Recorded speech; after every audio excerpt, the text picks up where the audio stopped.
तिवो मन मोरो भागेरा नियतियो तिवो है कि भारत के पुण्य भूमि में जन्म लेकर ही शायद हमारा सौभाग्य हमने पाया है। और छत्तीसगढ़ में रायगढ़ को आकर जो आदिवासियों का क्षेत्र है, जिनके वजह से आज यहाँ पर कई नृत्य और संगीत की कला शोभामान हुआ है। यहाँ पर ऐसी एक पुण्य जगह पर आकर नन्हे मुन्ने लड़कियों के साथ साथ गृहिणियों के साथ साथ वीर नारियों के साथ हमारा जो मेल मिलना हुआ है यहाँ पर, और उन सभी के साथ त्रिशताब्दी जन्मदिन महोत्सव पुण्य श्लोक लोक माता अहिल्याबाई होलकर जी के बारे में बात करने का भी जो समय ने हमें एक ऐसा मौका दिया, हम जीवन भर आभारी हैं।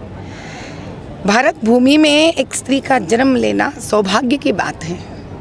ये विदेश क्या जाने, ये विदेश ये बात क्या जाने जिनको उनके यहाँ कुचला गया था। ये तो सिर्फ भारत ही जाने कि एक स्त्री का जन्म कितना महत्वपूर्ण है, क्योंकि हमारे पैर को छुए बिना तो यहाँ का इस धरती का पुरुष कभी आगे बढ़ा ही नहीं है।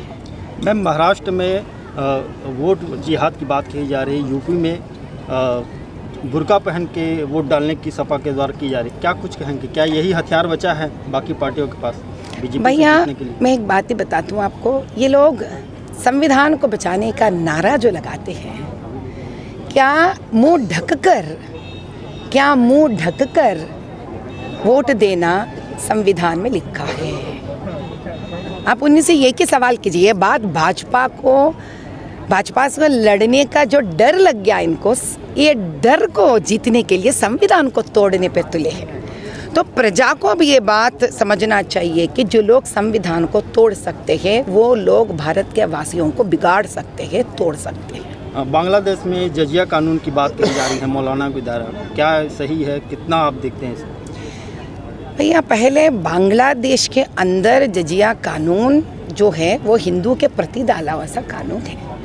उसके बारे में आप पहले राहुल क्यों छुपा बैठा है पूछिए। क्या राहुल को जब मुझे कहना है राहुल फिरोज जहांगीर कहना है, राहुल पावलो कहना है, मुझे पता नहीं, तो उनसे जाके पूछिए, प्रियंका वड्रा से पूछिए, सोनिया पावलो जी से पूछिए, उनके सारे दोस्तों से पूछिए कि उनको इस बारे में बात करना भी नहीं है। उनको बुर्का पहनकर यानी मुंह ढककर, बात बुर्के की नहीं है, मुंह ढककर वोट डालकर संविधान को तोड़ने में जो मजा आ रहा है, तब तो घूंघट पहना हमारे में भी प्रथा है, तो हम भी घूंघट पहन के निकल जाए, मुंह ना दिखाए।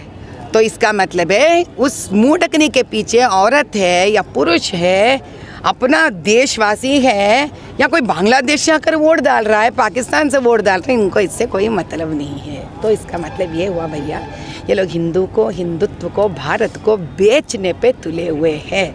ऐसा लोगों को जितना जल्दी इस देश से बाहर निकालो, उतना जल्द ही भारत आगे बढ़ेगी। छत्तीसगढ़ में धर्मांतरण बड़ा मुद्दा है मैम, आदिवासियों को लगातार बदलने का प्रयास किया जा रहा है। इसके लिए एक ही जवाब है कि हमारे जैसे लोग आगे बढ़े, आदिवासियों को गले लगाएं, अपनाएं, उनके लिए काम करें।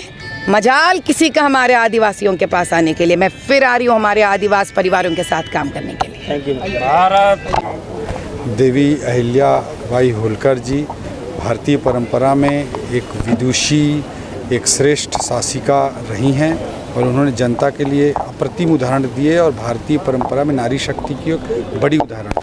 उनके 300वीं जयंती को बहुत ही शानदार तरीके से रायगढ़ में समाज के लोगों द्वारा मिलकर मनाया गया है और उसमें माधवी लता जी जो हिंदुत्व की प्रखर वक्ता हैं वो हमारे बीच यहाँ उपस्थित हुई। हम सबका, पूरे रायगढ़ वासियों का सौभाग्य रहा और इसमें हजारों की संख्या में बहनों ने भाग लिया, जो हम सब के लिए बहुत सौभाग्य की बात है।